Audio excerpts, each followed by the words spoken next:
This program will inform and educate viewers on the underlying reasons behind many of today's grim and troubling events. You know what makes you mad? You know that there are bad things coming just over the horizon. You watch and listen to lots of podcasts and blogs that give their opinions on what's wrong and what's to come. But nobody is talking about what comes next.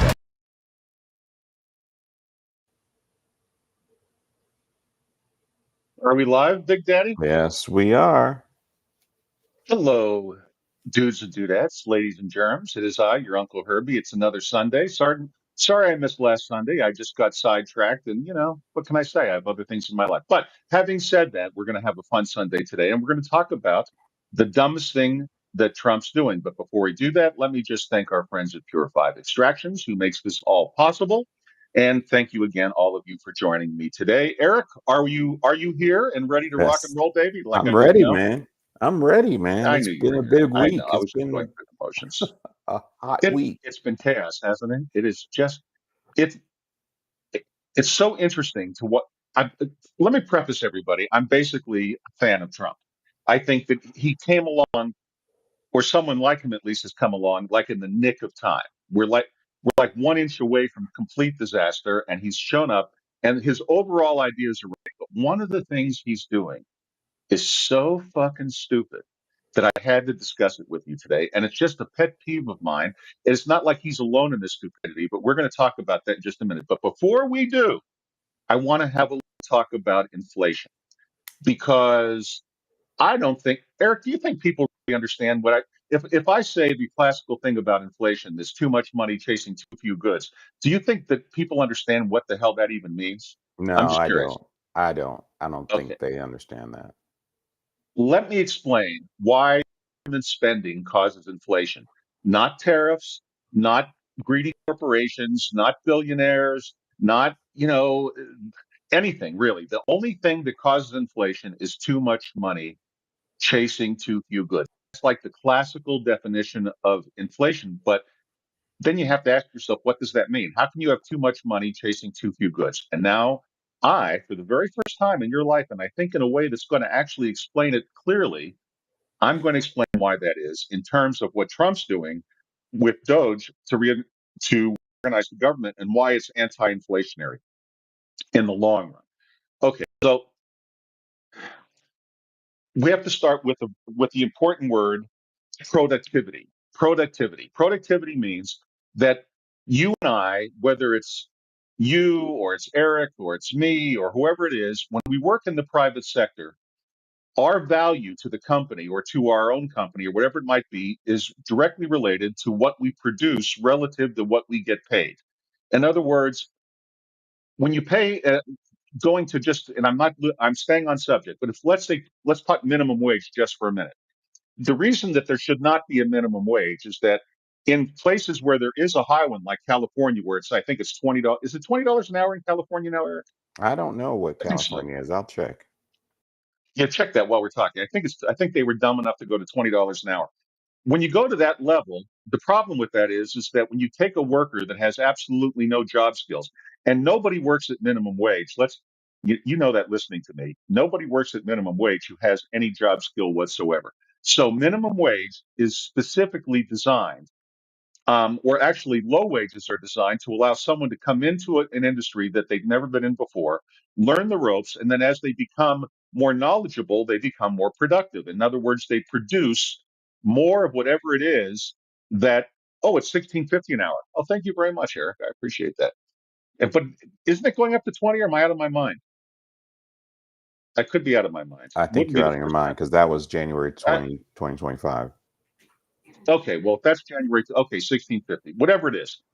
Those most of those, the problem with politicians, they'll say, well, no one could live on the minimum wage. Well, you're not supposed to be dumb enough to be on the minimum wage except when you're a teenager. In other words, when you come out of high school and you don't know your ass from a hole in the ground, theoretically, because a lot of these kids aren't graduating from high school in the first place, you have no job skills. So with the minimum wage, all we're really doing is shutting out the opportunity for unskilled workers to become skilled. That's why the unemployment in the inner cities is so much higher than it is in, like, let's say, the suburbs of the same city, because in the suburbs is where or where there are better schools and better families and better people. And I'm not talking about anything other than the father, the mother together in a nuclear family, raising the kids to be da da da, and the kids come out with different expectations. So a child of a family that's basically a welfare family who tries to enter the workforce and has absolutely no job skills, and he or she has gone to school at a really shitty elementary school, junior high, and high school. They come out, they have no skills, but they want to pick them up,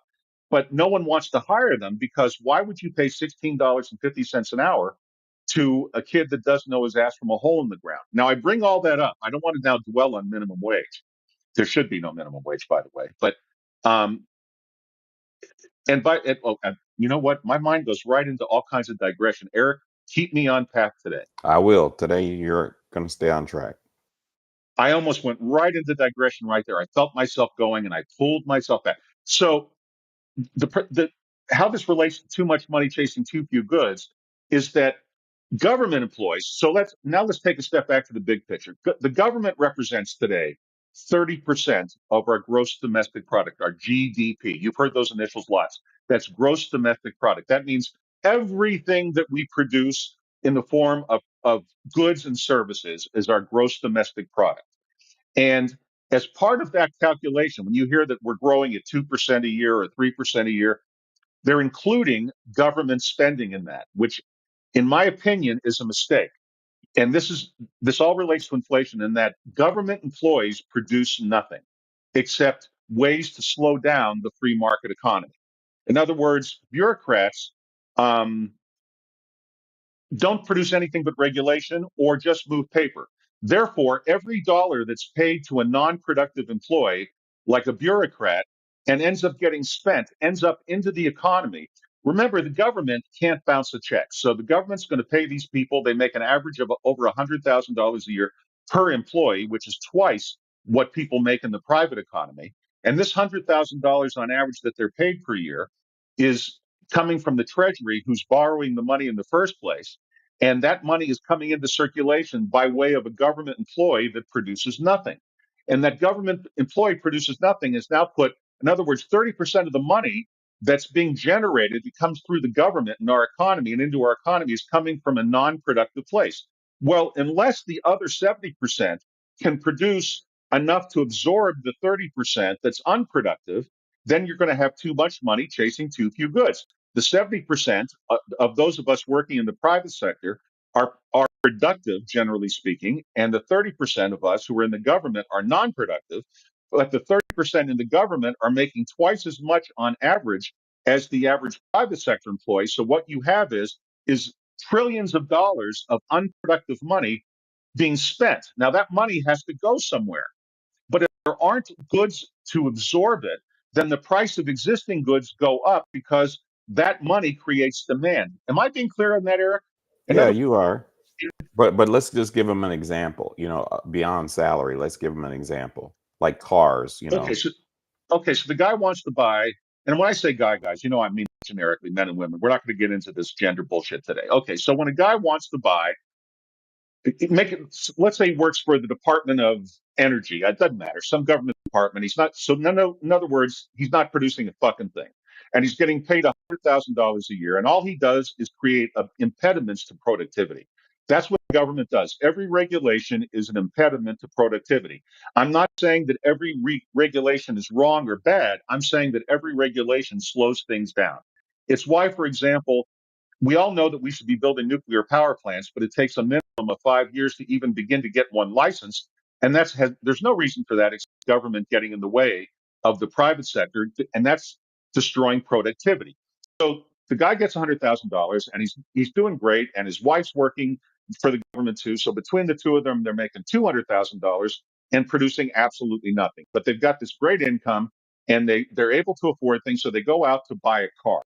Okay, now when they go out to buy a car, they buy that car, okay, and that money goes into circulation. Now it's in the economy, but they didn't produce anything to get the money in the first place. So when that money enters the economy and it's looking for a car to buy, there are fewer cars because 30% of the population isn't producing anything, cars or anything else.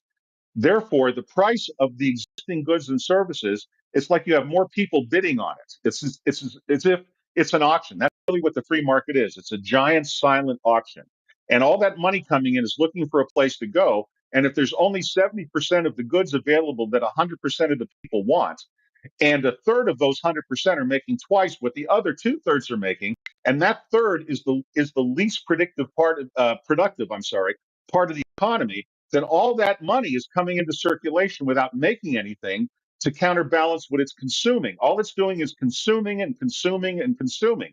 Well, that consumption without production drives up the prices of what's being produced, and that's why we're all suffering inflation. Does that make any sense at all, Eric? Did I Yeah, explain it that well? does. That's really good. Okay. It's spot on. Okay, I wasn't sure people really understood why too much money chasing too few goods. If you create too much demand and you don't have enough production, then the demand for the products will drive up the price, and that's what makes inflation. Not tariffs.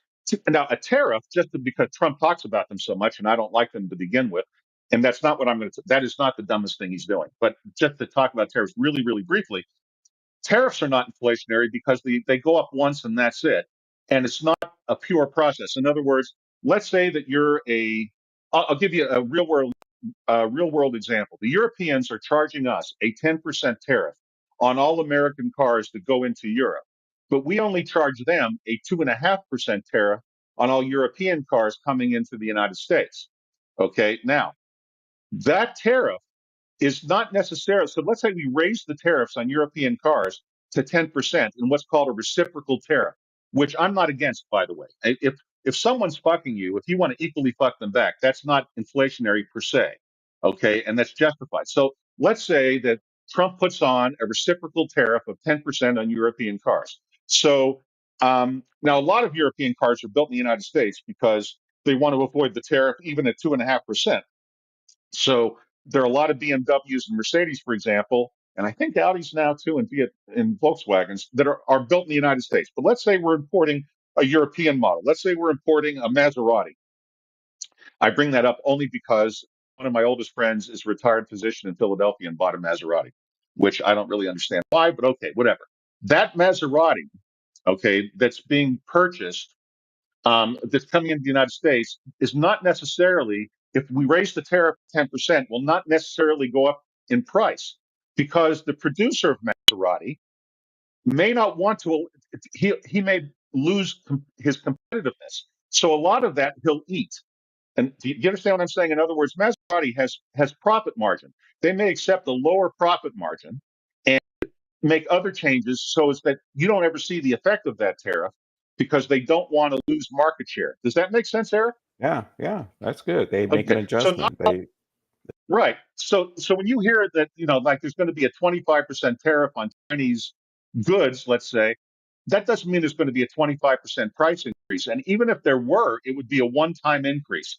And in other words, the prices that then would settle at that level, that higher new level. And then from that point forward, if they went up, it would have nothing to do with the tariff itself, it would have to do with that productivity discussion we were having earlier. Consequently, tariffs in and of themselves are not inflationary.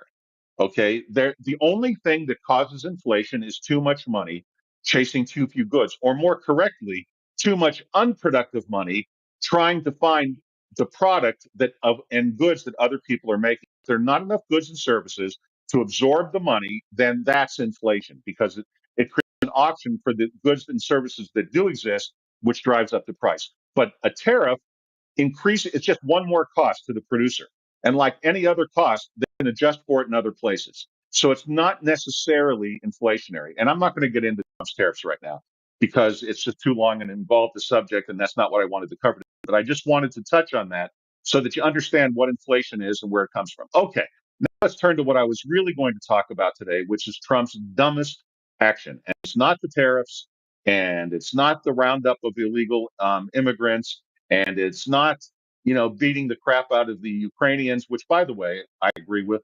I mean, by the way, those of you who support Ukraine and think I'm a no good Nazi bastard for saying when I just said that Ukraine needs to come to the table and make the deal, is because they're not going to win. They can't possibly win, and so therefore delaying this only makes it worse. This reminds me of the arguments we made in Vietnam and the arguments we made in the Middle East until we finally figured out that we had fucked that. we go into these things without understanding how we get out of them again. There's no chance that Ukraine's going to defeat Russia. So the longer it waits, the less it gets. It's really simple. What people don't understand is that Trump understands that Ukraine is in no position to say no. They need to basically surrender now before they're destroyed later. Sometimes the choice is not between good and bad. Sometimes the choice is between bad and worse. And frankly, in this situation, from the Ukrainian point of view, it's between bad and worse. But they can only get worse. They need to take the deal. And that's why Trump is beating the shit out of them, because he understands that they will not, there is no negotiating leverage on behalf of Ukraine. Meanwhile, Putin has to come to the table, and he's only going to come to the table if he's going to get to keep what he's taken. Because if he doesn't show a victory to his own people, they'll throw him out. They'll overthrow him. Okay, now let's go on to the dumbest things we're doing. I'm sorry. I said I was going to get off of that and went into it. And, you know me, guys. I just go all over the place. Let's talk about the stupidest thing that Trump is doing. And that has to do with what's going on with Canada and Mexico and the fentanyl deal. Now, Trump has moved thousands. Last time how many troops, American troops, have we sent to the border? Eric? Can you Google on that while we're talking? Yeah, I'll I think check. Trump has sent over 10,000 at least of troops to the border, and our border czar Tom Homan, who, by the way, everyone loves this guy. I find him off-putting, but I have no reason for that other than I just find him off-putting. But I'll tell you a little secret, guys. I'm hyper-intuitive by nature, and there's something about him that really rubs me wrong. But that's a digression. He just strikes me as every other thug I've ever met. He just strikes me as a thug in uniform, but that's just me. He could be the nicest guy in the world for all I know. So they're down there. They put troops on the border, and now the Department of Homeland Security, that's currently headed by Kristi Noem, they're talking about sending troops into Mexico to call the cartels terrorist organizations to stop the flow of fentanyl. You've heard all about this, right, Eric? I mean, I'm just not making that up out of my You're brain. not making it Talking up. about I heard that. I Okay. heard that too. Okay, so let's stop for a moment and understand why this is the stupidest thing that Trump is doing. Okay, but it's not even close. It's not even a horse race how stupid this is. First of all, the United States does not have a very encouraging track record of sending its military into other countries to interfere in their internal domestic politics and operations. We sent troops in the Middle East and caused it to turn to shit. We sent troops into Afghanistan. We caused it to turn to shit. We sent troops into Vietnam. We caused it to turn to shit. We have a long record of sending troops in without any idea of how to get them out again. Just that we're reacting to the stimulus that's in front of us like some kind of mindless plant, like a Venus flytrap. Okay, it landed on me. I'm going to close. That's mindless action. Okay, so we do this stuff, and the outcome isn't good. So the idea of sending troops into Mexico, are literally our largest trading partner, bigger than Canada. Mexico is the number one most important trading partner, and trade is what floats our entire economy. We're talking about sending United States Special Forces into their country to enforce our laws. That's number one. That's incredibly incendiary. Okay, that's number one. Number two is that the whole reason that fentanyl is coming into the country in the first place is our attempts at drug enforcement. And I don't think people understand this. Why all of a sudden do you think? I'm going to ask you this, Eric. Let me just ask you and see. Eric and I have not practiced this in advance. I'm just asking for an honest response. Why do you think suddenly fentanyl is a big problem? It seems like, no one ever heard of it. And in the last 4 or 5 years, that's all I hear about is fentanyl, fentanyl, fentanyl. Why suddenly are we having a fentanyl issue? Why do you think it is, Eric? Because those users are looking for an alternative, and they found it. That's part of it. But the real reason is that fentanyl packs a lot more bang for a lot less volume. And because of us trying to stop drugs like we always do, only thing we accomplish is driving up the cost of avoiding interdiction. In other words, the cartels, and I've spoken to this before, are smarter and better equipped than the government is. I mean, if Doge has taught any of us anything, is that the government literally wastes half of our money. And that's all parts between corruption and outright waste. it's about 50% of the money we're spending, which is grotesque, but it's true. And that's just as true in the drug war. So we've spent an enormous amount of money, and all we've really done is make it a little more expensive for the drug cartels to bring in the drugs like heroin in the first place. So, in order to do it more efficiently, they've had to come up with more clever and more expensive ways of doing it. So, for example, one of the things that the drug cartels are doing now is using submarines. Now, these aren't submarines like nuclear submarines, like you picture, like the Hunt of Red October or anything like that. Which, by the way, is a very accurate submarine movie. Just as an aside, I rode submarines in the Navy. That's a very, very accurate submarine movie. Okay, but by the way, Sean Connery's Russian is horrible, but the movie itself is very accurate. So anyway, to make a long story short, by driving up the cost of interdiction, they use submarines. Well, they build them. They literally build these submarines in the jungles of Colombia and Mexico, believe it or not. And then they take them out, and these submarines don't really dive down the deep. Basically, what they are versions of the old Revolutionary War Turtle. You know, the original submarine used by the American military was called the Turtle, and it was invented in the Revolutionary War. And it was a submarine in the sense that it went under the surface. There was a guy underneath pedaling. He was just pedaling away underneath, a little periscope above, and then the turtle would go up to the side of the British ship, and it would attach an explosive to the British ship, and then pedal away and then blow up. And it didn't really work very well, but that was the first submarine in U.S. combat. Well, they're building the same things. These things don't really dive; they snorkel. So they have little teeny snorkel periscopes that peak up above the water so low that radar and nothing can detect, and then they cruise underwater to the port. Some of them don't even have their own power. The ones today that are the most effective are literally towed behind otherwise innocent looking ships. So you have a ship that's, let's say, coming into Miami, and it's completely legitimate. It's a cargo ship, and for all intents and purposes, it's legitimate. But what the government doesn't know is being towed behind the cargo ship underwater is a cartel submarine, and when they get close to the shore, they cut the submarine loose, and then it's met by a boat inside of American waters when the jurisdiction issues aren't as cloudy, and they've gotten past the interdiction area, and then they come and unload the submarine, and then they go on from there. Now that costs a lot of money. Fentanyl came around because they can pack much more fentanyl into a submarine or something similar than they can just heroin uncut. Does that make sense, Eric? Yeah, Am it I making does. sense why that is? Yeah. We created the fentanyl crisis. Like everything else, the road to hell is paved with good intentions. The reason fentanyl is flowing into the United States is that we made it too expensive for the cartels to make a profit unless they think of new ways to deliver more bang for the buck. And that way is fentanyl. If it weren't for the drug war, there would be no fentanyl.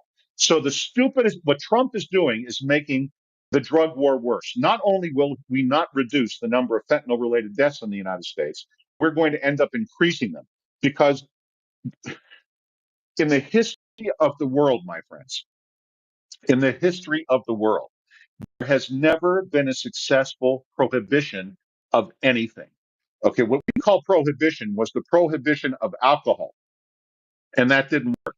But it wasn't because alcohol was the reason it didn't work. It didn't work because no prohibition works. There's a prohibition on prostitution, but do you have to go looking very hard to find a prostitute? No matter where you live, not too hard. That prohibition doesn't work either. And prohibition on all the other drugs don't work. That's why states have begun decriminalizing marijuana, because they finally realized that prohibitions don't work. How many troops were there on the southern border, Eric? I just saw that you put up a note and I missed. Oh, okay, 3,000. 3,000 additional troops on this. Yeah, Russian to complete. Yeah, these 3,000 troops, all they're really doing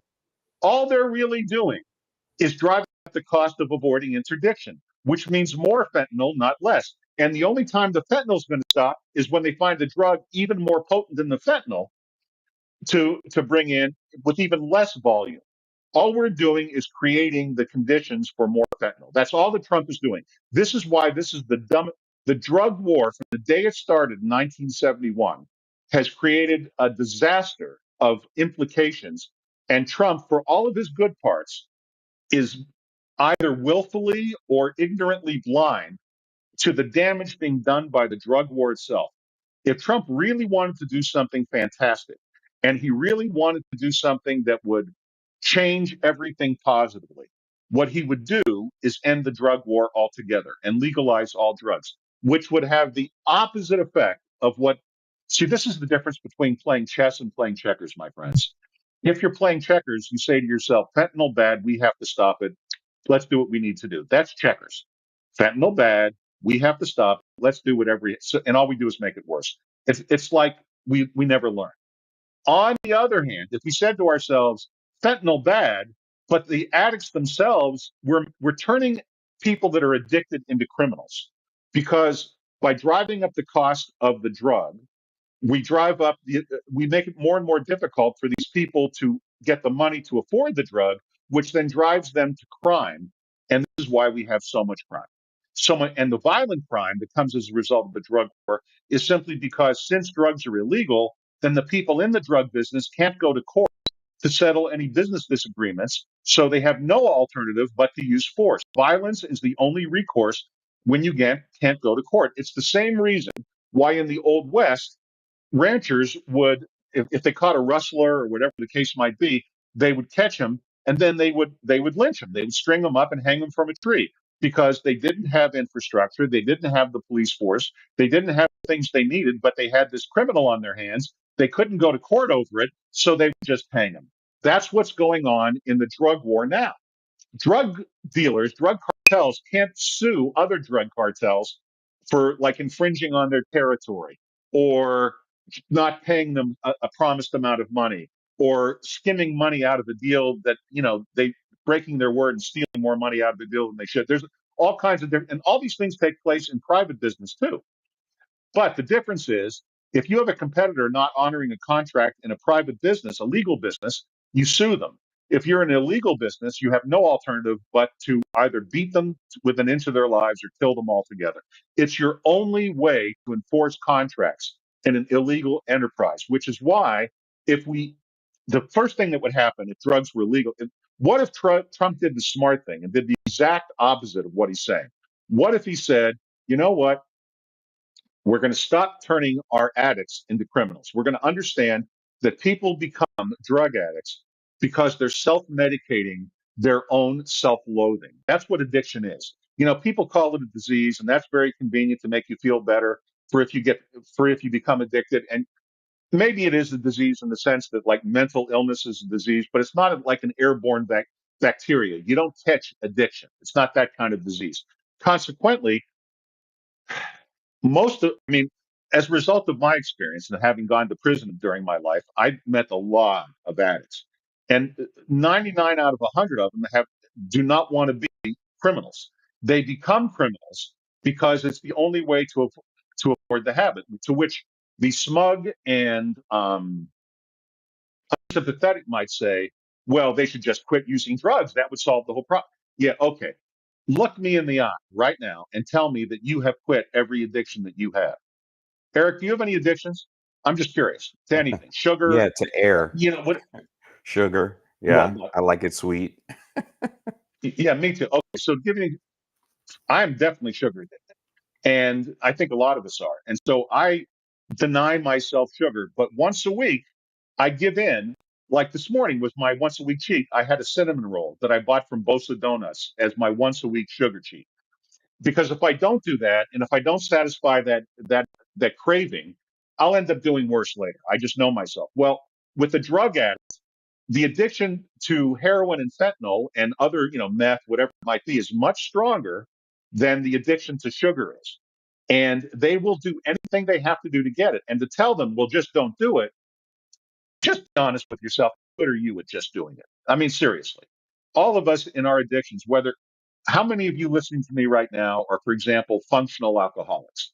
And I'm not There judging you you, by go. the way. I Or know or or what's time that? wasters on the television. Like you watch that Oh, television and it eats into your personal time, family well, time. there's so many. You got to you're addicted to it. Well, listen, I'm going to come clean. You and I were talking about this before we went live today. I am. It's not a great big secret. Those of you who watch me, I enjoy using cannabis related products. Our sponsor is a a producer of in the of industry. cannabis They're extracts. yeah, Yeah, we're they're involved. We're machines. involved this afternoon. There's what's the name of that cup that's going on this afternoon, Eric? Where Earl, everyone gets together. ERRL, ERRL, ERRL. Earl, The Earl Earl Cup. Cup. That's right. I'm going this afternoon, by the way, at 1 o'clock. Myself and a couple of neighbors are going over. So for those of you who don't live in the Phoenix area, the Earl Cup is like a big fair of cannabis producers. And I'm going to go today with my friend Luis and another friend of mine, John, and another friend of mine, Lou, who's, by the way, a woman. It's Lucinda. But anyway, we're all going to go and we're going to get high as kites, and have a wonderful time. And but yesterday when I told myself I was going to clean my house, I really ended up smoking weed all day. I mean, I'm as guilty as the next person. But the difference is that because weed is legal, it's cheap. And because it's cheap, I'm not addicted to it. It's more of a mental addiction. There's physical addictions and then there's mental addictions, and they're both real. I have an emotional addiction. If I'm being honest, I enjoy using cannabis related products. And I I think put you the feel the link same way, to don't the you, Eric? I event. mean, I put the link to the event in the chat. So if oh, someone's great. curious, Thank they you. can go click on it and check it out. Yeah, go check out the Earl Cup. I didn't go last year, but I go most years, and I come home with a bag full of goodies and all kinds. It's really, really, really, really. Are you going to be there today, Eric? Are you doing anything over there at the Earl Yeah, Cup? I plan on it if my timing is just right. I have a 3 o'clock Well, then I'll see you there. hard stop. So Oh, yeah, we're planning to go over about 1 o'clock because I think it starts at 1 o'clock, right? Like 1 to 4, something like that, 1 to 5. I don't know. Anyway, we'll be there.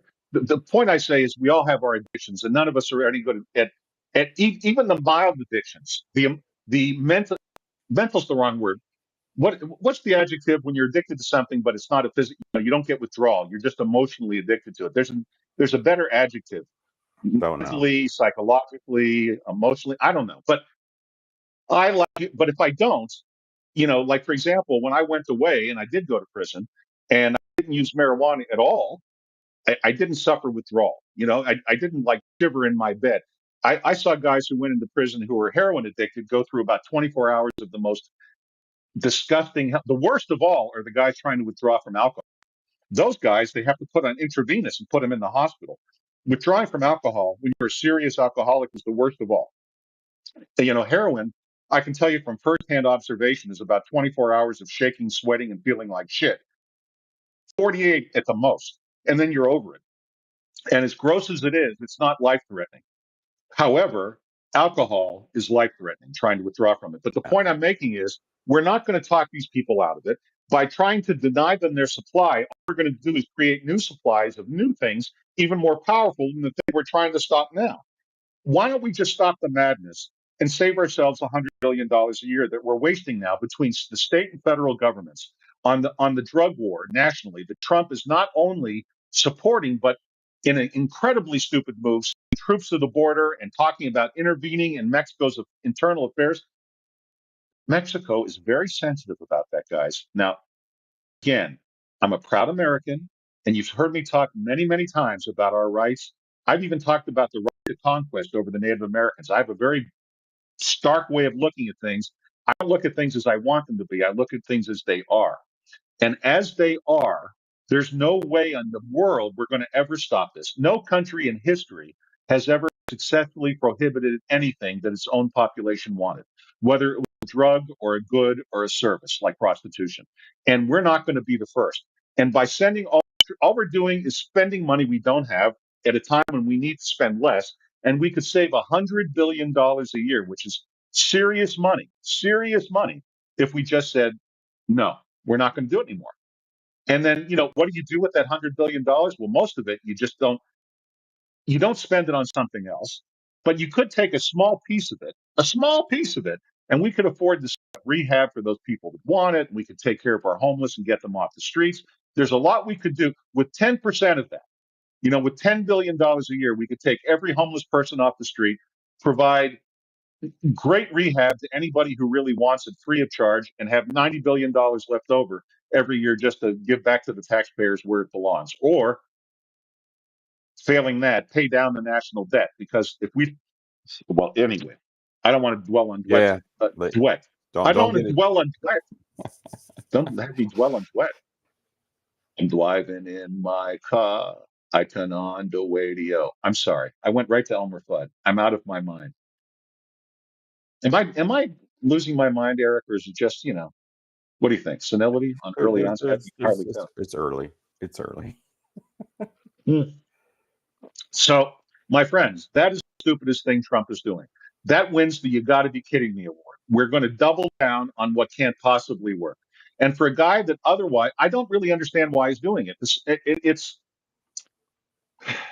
It's delusional and it's not going to work. I think I've beaten this one to death. Do you think I've missed anything on why this is the stupidest thing that Trump is doing?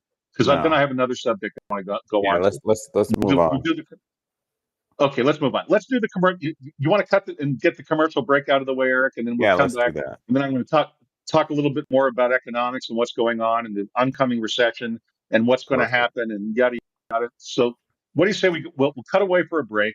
We'll do a little, Pure 5 ad, a little, plumbing ad, a little car, whatever we're doing this week, and we'll be back in just a couple of minutes. Don't go away, you guys. Ready to take your craft to the next level? Imagine faster extractions, purer products, and more profits. Sounds good, right? At Pure 5 Extraction, we've revolutionized cannabis extraction with our game-changing technology. No solvents, no heat, just the cleanest, most natural process on the market. Whether you're a boutique grower or a large-scale operation, Pure 5 has the tools to elevate your business worldwide. Visit pure5extraction.com today. Pure 5 Extraction. Ugh, this air conditioner isn't working again. I'm roasting in here. Hi there. I'm from Canaloo Air. I'm here to fix your air conditioner. Canaloo Air is a family-owned HVAC company that specializes in residential air conditioning and heating. We offer a variety of services, including installation, replacement, repair, and maintenance. Canaloo Air. We keep your home comfortable all year round. Call us today for a free quote. Why Canaloo Air? Here are the top 5 reasons. Family-owned and operated. We are committed to high-quality service. Our technicians use the highest quality parts and equipment. The business is a member of the Home Advisor Elite Service Award program. And finally, we have an A+ rating with the Better Business Bureau. Visit our website, canilooair.com, or call us today, 602-609-3480. Window tint isn't just about keeping a low profile anymore. Introducing XPEL Prime XR Plus, the most technologically advanced automotive window film ever created. Prime XR Plus features multi-layer nanoparticle technology designed to provide unrivaled performance. The unique multi-layer construction blocks up to 98% of infrared heat, keeping your vehicle's interior cool no matter the weather. Prime XR Plus also provides superior UV rejection so you and your passengers stay safe from harmful cancer-causing rays. In the past, the only option was installing a darker shade. With Prime XR Plus, you can reap the benefits from our lightest tint to our darkest without compromising performance or visibility. With a digital world, clear communication is key. Unlike other high IR blocking window films, Prime XR Plus won't interfere with cell, radio, or data signal transmissions. Performance at its best. It's prime time. XPEL Prime XR Plus. Ask for it by name today.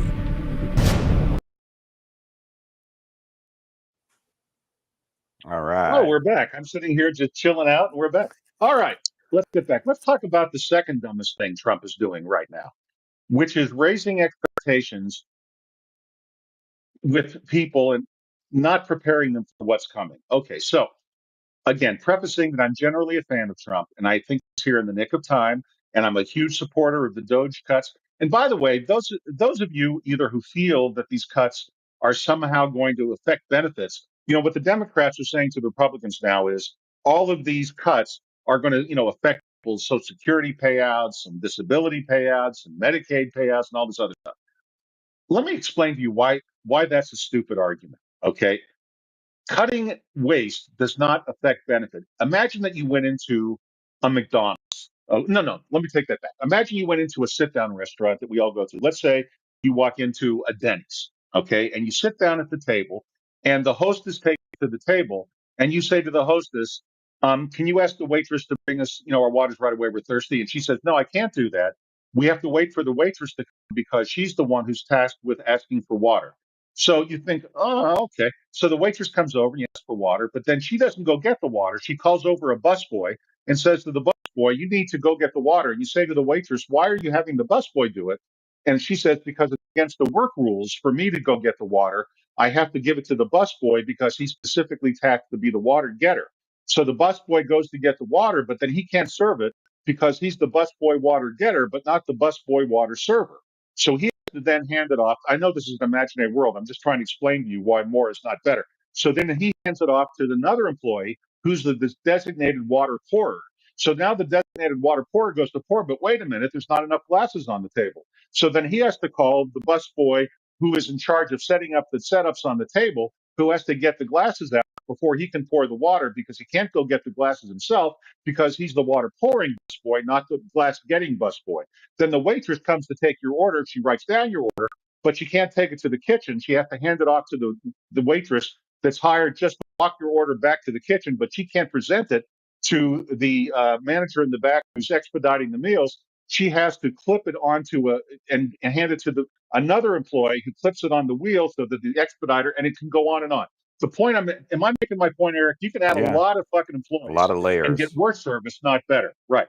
So by going into Social Security, for example, and saying that they're going to lay off, let's say, half the workforce, that has nothing to do with the benefits. If anything, it makes things come faster, not slower. It makes them come more efficient. Now, remember, back to my original point, the government produces nothing. It makes nothing. It produces nothing. Nothing that a government employee does adds anything, okay, of value to the process. Am I being clear on that, Eric? Are you getting that? Yeah, got it. Okay, cool. So don't worry about that. But the fact of the matter is, that's not the real, that's part of it, that people don't understand that. But the real thing Trump isn't doing is telling people about a recession that's coming and we're not going to be able to avoid it. And it has nothing to do, he is not going to be the one that caused it. And he's making an enormous mistake not preparing people for what's coming. Because what's been happening for the past 4 years under the Biden economic plan, such as it is, under Bidenomics, let's use that as the shell, is that we've pumped trillions and trillions of unproductive money into the economy. Okay, back to that discussion of productive versus unproductive. So, for example, the unemployment report came out a couple of days ago, and it showed unemployment slightly ticking up, but it showed new jobs being created. So, why did unemployment tick up while new jobs are created?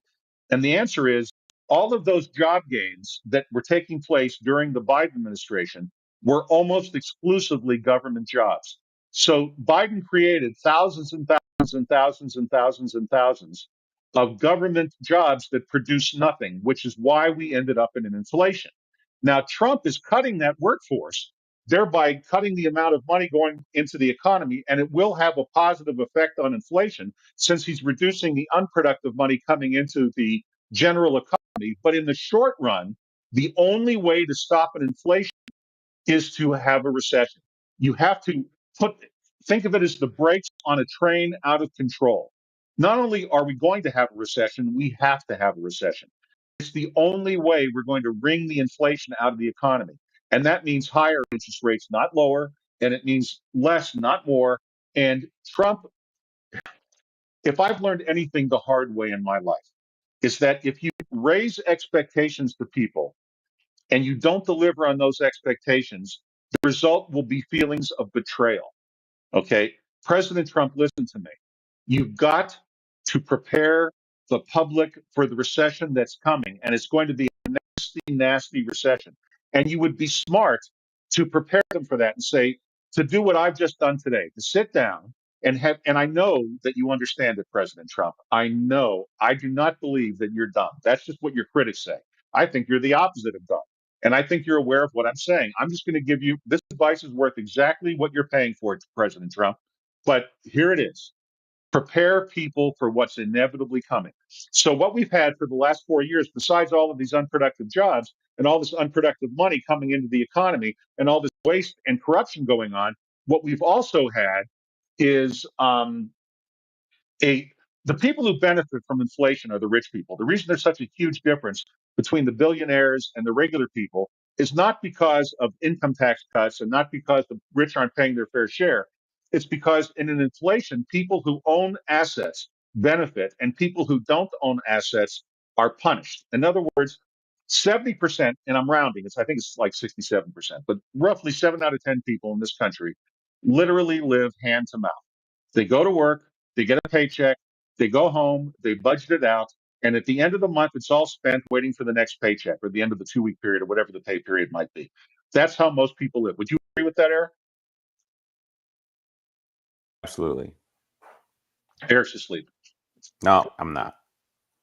Okay. I just wanted to make sure you were. This is me testing you. You know, I throw it out there just for the fun of it. Anyway, so the, this what's I talking about? So this money has to be wrung out of the. So anyway, the inflation. If you own stocks or bonds, that money, all that extra non-productive money, had to go somewhere. And since there were not enough goods and services being produced by the private economy, okay, productively, because of all the reasons I've already talked about, I'm not going to do a rehash.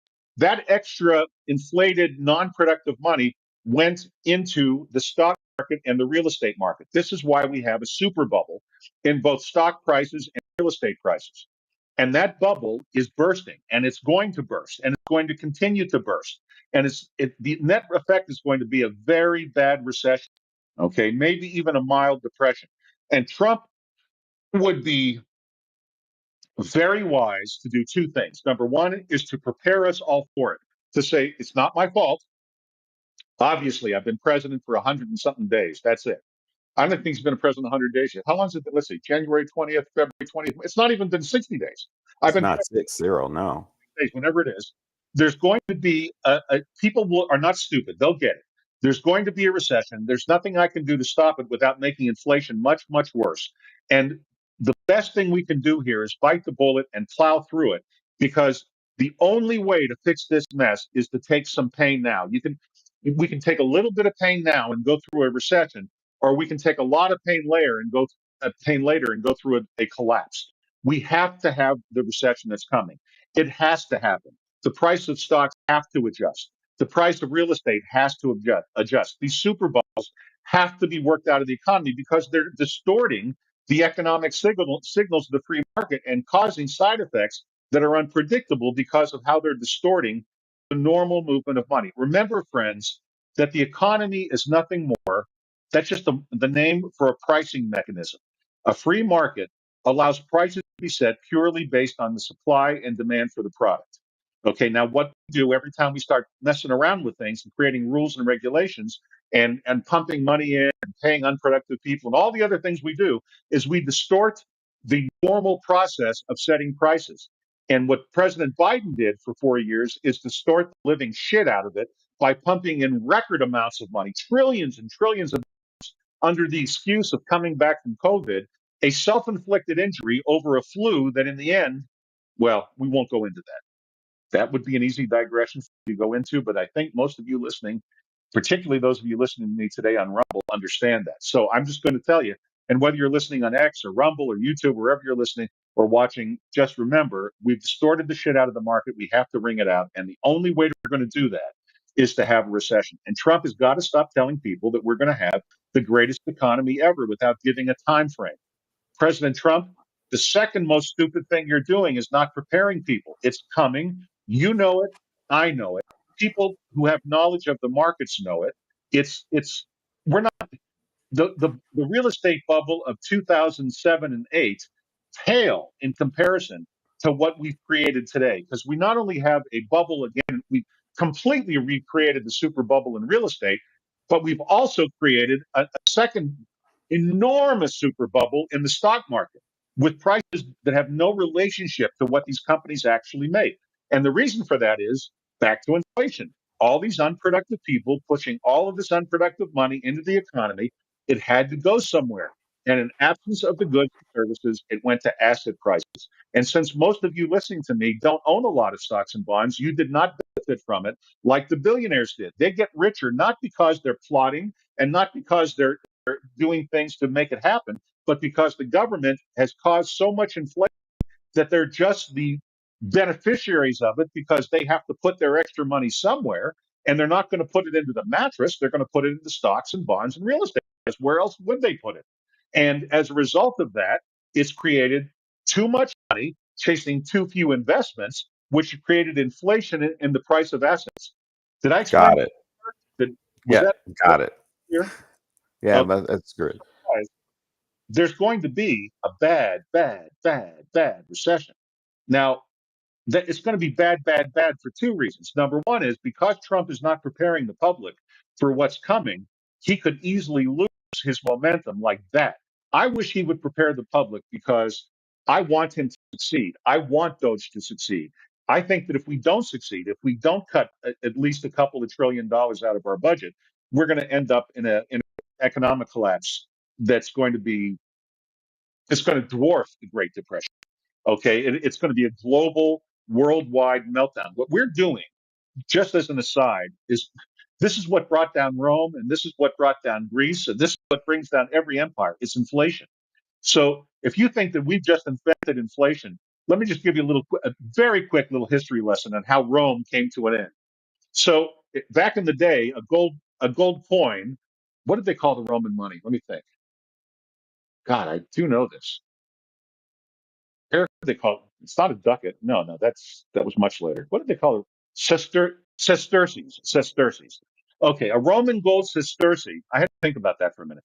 The Roman gold sesterce was gold to begin with. Back in the day, before Caesar and before the emperors, and when Rome was a republic, their gold money was gold.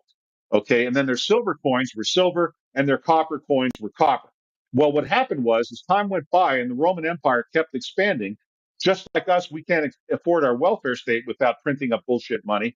They couldn't afford to support all of these armies and all of these things all over the empire. So what they started doing, they became decadent just like us. All the things we're doing have been done before over and over again. If you think that, for example, those of you who are historical buffs, know who I'm talking about when I say the name Caligula. And Caligula, who was the son, by the way, of who was he the son of? No, he wasn't the son. He came after Tiberius. He was Tiberius's nephew. Anyway, Caligula becomes the emperor of Rome, and he's become synonymous with the demented, degenerate God knows what. But what people don't realize is they were all degenerate by that point. Tiberius, his uncle, who he took over from, was he enjoyed little boys, and he had a villa on an island off the coast of Italy. And when he would get tired of the little boys, he would just throw them off a cliff. I'm not making this up.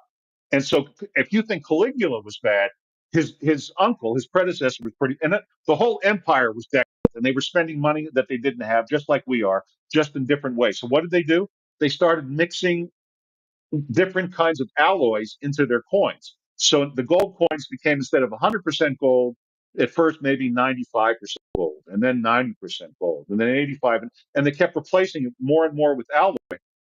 That's no different than creating paper money. It's exactly the same thing, to the point where ultimately the sesterces had no gold in them at all, which created a massive inflation, which in the end brought down the empire. Now, I took about 200 years of history and condensed it into one sentence. And so there's a lot more to learn about that. But I'm telling you that inflation is what brings down empires together with degeneracy. And we're doing both. On one hand, we have a currency with nothing behind it. I find it very amusing that Elon and Trump are going to do an audit of the not of the federal, well, they're going to do that too, of the gold in Fort Knox. Can you imagine what's going to happen if they go into Fort Knox and they find out that some of the gold is missing? I mean, do you Well, realize who's going to audited? count all that? Who do you think's going to count all that? All the young kids? Yeah, well, you have to understand that they don't go in and go 1, 2, 3, 4. They go into the computer records and go through it line by line. The reason that Doge is taking what a lot of people think is like, what's going on? What are they really doing? They're going through. When you go into it, well, no one uses a checkbook anymore. Do you even have a checkbook, Eric? I don't. Do you have a checkbook? Hell no. I don't have Just a curious. checkbook. No. No, I don't think any. Well, I mean, people my age, a lot of them still do, but I don't. Anyway, to make a long story short, when you spend money in it, when you use a checkbook or you spend money and you're using QuickBooks for your business, whatever it might be, you enter the amount of the check, the number of the check, who it was paid to, and what it was paid for. Okay, so when you go back later and you're doing your income taxes, like I just did mine, I'm sure a lot of you are doing yours right now or have already done them. You go through these things line by line and you say, okay, I spent money. Let's say hypothetically that you're running a business out of your home. And let's say you're running, I don't know, you're selling crap on eBay. So you have one house, one room of your house is your inventory room, and it's full of all the crap you're selling on eBay and has shelves in it and everything else. Well, you can write off that portion of your mortgage as business expense. And the only way you would know how much to write off is if you properly entered the mortgage payments to begin with, listed them as mortgage payments, and then knew where to take the money from when you did the accounting. Does that make sense, Eric? In other words, how do you know what you spent money on if you didn't make an entry Correct. into the log? The Well, the ledger, right? government, right? And the reason that we all do this, by the way, is not just for tax reasons. It's also because how else could we do a budget? We might bounce checks. You don't want to, although none of us are writing checks, you can bounce payments. You can set up, let's say you have an auto pay for your, I'll use something that I have. I have an auto pay for my internet. I use Cox Internet. I have, high speed internet. And long story short, every month, I believe it's like $95 for everything that I have with it, and it's automatically paid. But how I always have the money there to pay it is that I do a budget and I understand what I'm spending money on because it's entered in the ledger, my electronic ledger, what I pay money for, what it's for, and what day I pay it, so that I can plan my cash flow. I'm sure all of you do exactly the same thing. Well, our government hasn't entered a check in any department for decades. Nobody knows. Since the government cannot bounce a check, since all it will do is produce the money that it needs to cover any check, there's no such thing as a bounced federal check. Okay? They just wrote checks. And because of the stupid way the government budgets, which is they have to spend all of the money budgeted. Any of you that have ever worked for the military, I remember that or in the government, when I was in the military, and I've shared this with you before, but just as a quick review for those of you who haven't followed me, I was a Russian linguist in the Navy, and I worked at the National Security Agency at Fort Meade, and I rode submarines out of Norfolk, Virginia. Now, during that time, I saw a lot of what goes on in budgeting and in government. And the good news is, that the ultra efficient military that you see in movies is not that efficient. The good news is everybody else's military is just as fucked up. So as long as ours is less fucked up than our foreign enemies, then we're okay. So I know that sounds crazy, but God forbid we were ever fighting a mercenary army, we'd lose. But since we're fighting national armies and they're all bureaucracies, what is a soldier? Not a soldier per se, but a general is basically a bureaucrat with a gun. I mean, that's really what it comes down to. Policemen are bureaucrats with guns. You have to understand it's all bureaucrats and they all have the same motivation regardless. So at the end of the year, the point I'm getting to the story, NSA, like all big office buildings, has suspended ceiling tiles. You know what I'm talking about, Eric? Those insulated tiles. What are they, like asbestos or whatever the hell they are that hang from the ceiling? That's you know what I'm talking about. The ones with little holes in them and absorb. Yeah. Okay, we change those every year. You have to understand, guys, that those ceiling tiles have a 15-year life. That was back in the day. Today, they probably last longer. In other words, those tiles don't decay. So why were we, when I say we, the GAO, the Government Accounting Office, would send in what do they call the government, the GC, I forget, all these goddamn acronyms. But anyway, the government maintenance people would be in NSA constantly replacing ceiling tiles. And when they ran out of ceiling tiles to replace, they would start replacing the floor tiles, the vinyl floors all over the building. Now, those floors last forever, but we replaced them every year because we had to burn our budget. Because if we didn't burn our budget, then we wouldn't get our same budget the next year. That's the insane way our government operates. And by the way, every government operates like that. Consequently, that's the only thing that saves us, is they're all fucked up. And we're just relatively less fucked up, I guess. But the bottom line is simply this: it's not smart. It's extremely wasteful. So what Doge is doing is it's going through the ledger line by line. So what those brilliant kids are doing is going to take a while. By Trump creating this unrealistic expectation of the greatest economy we've ever had, he should have taken a lesson from Ronald Reagan. Okay, so, and this will be the last thing I'll talk about today of what should be done as opposed to what Trump is doing. And Mr. President, it's just a suggestion. I am a supporter. but listen to me carefully. You've got to copy Ronald Reagan on this. So when Reagan took office in 1980, we were in a very similar shitty situation. We were running a very high inflation together with a recession already. That was called stagflation, a stagnant economy with inflation. We had interest rates that were zooming up. They were going into the double digits, 10%, 11%, 12%, was the Federal Reserve fund rates. The chairman of the Federal Reserve, who was appointed by Jimmy Carter, was a very good man, and his name was Paul Volcker. And after President Reagan elected to office and he was the president-elect, like Trump has Mar-a-Lago, Reagan had his ranch. It's called Rancho del Cielo, the Ranch of the Sky, in Santa Barbara. Okay, and he would go out. He was out at his ranch, doing what Trump did when he was down at Mar-a-Lago before. He was getting the government set up and having people come to meet with him, yada yada yada. Well, one of the people that came to meet with Reagan, and this story that I'm relating to you, I'm not just making it up. Paul Volcker wrote a memoir about this, and you can read it in Volcker's own words in his memoir. So feel free to fact check me on this. But Volcker goes, and Volcker's a Democrat, mind you, but this was a different time when you didn't necessarily hate somebody just because they didn't belong to your political party. So Volcker goes out to Rancho del Cielo, and remember that the chairman of the Federal Reserve is not fireable by the president. Okay, he's going to serve a 6-year term unless he resigns early, or she. We've had plenty of female ones too, but anyway. At this time, it was Paul Volcker. So Volcker goes out and he says to Reagan, he says, Mr. President, we're in a terrible situation. We have incredibly bad inflation. The only way out of this is to allow interest rates to continue to rise. But if we continue to raise interest rates and we continue to choke off the economy, we're going to have a very bad recession, which is going to be very tough on you politically. What would you like me to do? And Reagan said, what do you think we have to do? And Volcker said, well, Mr. President, I think we need to peg interest rates to the price of gold. And so in other words, put the country on a de facto gold standard, even though it wasn't on an official gold standard. Now, what that looked like, now you got to turn the clock back because today the price of gold is, what is it? Look it up, Eric. What is the price of gold today? I think it's 2,000 change or 3,000. I forget. But anyway, while you're looking that up, back in those days, the price of gold was around between $300 and $600 typically. So that shows you inflation. So what Reagan and Volcker did is they pegged interest rates to the performance. They used gold as their monitor. If the price of gold was below $500 an ounce at the time, again, you have to remember at the time, they would consider that an anti-inflationary. In other words, inflation, that would be a signal that things were going the right way.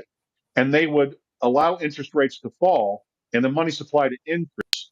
However, if on the other hand, the price of gold was over $500, they would consider that an inflationary signal. And then they would do exactly the opposite. They would increase interest rates until the price of gold fell down again. And they used that. So in other words, the country under Reagan went on a gold. Oh, thank you, Eric. It's 2,920. I was close, 2,000 to 3,000. It's let's call it $3,000 an ounce. Back we're talking 5, 6, 7, 8. The all-time high back then was $800 an ounce. That goes to show you. So anyway, so to make a long story short, they did this.